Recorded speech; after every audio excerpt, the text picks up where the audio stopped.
មានរឿងជាច្រើនដែលបងកំពុងតែជីកកប់យ៉ាងណាក៏ត្រូវតែទៅទោះបីចិត្តមិនទាន់ស្ងប់ពាក្យកុហកដែលអូនបង្កើតព្រោះតែចង់ឲ្យបងសប្បាយផ្ទុយទៅវិញវាកាន់តែឃ្លាតដល់ឃ្លារត់តែឆ្ងាយអូនថាមិនអីទេទោះឲ្យអូនជាអ្នកដោះស្រាយតែវាជាសូបិនអាក្រក់ក្នុងខួរក្បាលបង every night បងដឹងថាបងមិនទាន់ល្អគ្រប់ដប់តែចិត្តស្រឡាញ់បងធំធេងរៀបអស់ភ្លេងក៏មិនទាន់ចប់អូនថាបងមិនសូវខ្វល់បងនេះគួរឲ្យស្អប់បើស្គាល់ជំរឿចិត្តបងឲ្យលើក៏ត្រូវបញ្ចប់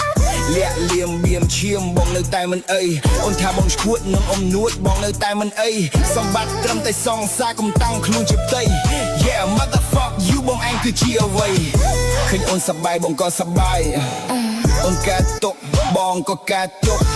ពេលដែលអូនយំបងនេះនៅមិនសុខមិនហ៊ានជួយទឹកភ្នែកអូនតែបងឈប់ពីមុខបងធំឡើងក្នុងគ្រួសារដែលសោះក៏ក្រោះតែអូនកើតទុកមិនដែលឃើញបងធ្វើអ្វីសោះតែខួរក្បាលបងជាដៃឆក់ស្រួលពីអូនទាំងអស់បងអាណិតបងស្រឡាញ់ហើយបងស្រណោះដើមស្រឡាញ់ដំបងអូនថាផ្ដើមពីអាណិតតែអូនមិនដែលគិតដូចជាក្រដាស់ពិតរឿងស្នេហាត្រូវសិក្សាអស់មួយជីវិតខំណាស់ដែលនៅតែមិនយល់ចិត្តអូនថាពេលនេះអូនកំពុងតែកាត់ចិត្តមកអូនមិនពេញចិត្តតែអូននៅតែអាណិតខូចចិត្តវាជារឿងពិតខូចចិត្តវាជារឿងពិត What did you pay for this beat though នៅជាមួយខ្ញុំទ្រូងគេដំបៅឲ្យតែហ៊ានសួរនាំបងពីរឿងស្រីបងស្រែកកំហកឲ្យខ្ញុំទាំងមិនសមใจ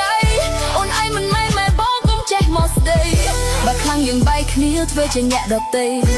គ្រាលំបាកបងចេះមើលឃើញអូនល្អដល់ពេលបងស្គាល់គេបងសុំឈប់បន្តប្រយោគមួយម៉ាត់មកខ្ញុំជាងចាក់កបន្ទោសខ្ញុំរករឿងចោះលោកណាបងសុំទោសដែលអូនជួនកាលរករឿងធ្វើឲ្យមកសៅព្រោះតែចិត្តហាងខ្លាចមានអ្នកថ្មីជាចូលបំណងអូនពេកផ្ដួលចិត្តផ្ញើវាសនាលើរូបបងតែម្ដងរកគ្នាដើម្បីចង់ឲ្យយល់ចិត្តគ្នាជាងមុនឈប់ខាងណាថ្លៃមកក្បែរទ្រូងអូនលួងបងពេមេឃស្រឡះទេក្រោយពេលភ្លៀងរាំងរលាយភាពសុនដៃកាន់ឲ្យជួបសាំងក្តីសុខសាន្តបែបសាមញមុនអបអូនចោះបងបើបងចំស្អប់តែសុំគុំឈប់ស្រឡាញ់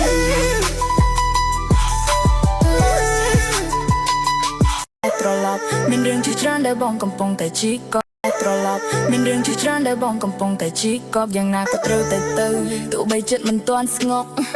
ពាក្យកុហកដែលអូនបង្កើតព្រោះតែចង់ឲ្យបងសប្បាយផ្ទុយទៅវិញវាកាន់តែឃ្លាតដល់ឃ្លារត់តែឆ្ងាយអូនថាមិនអីទេ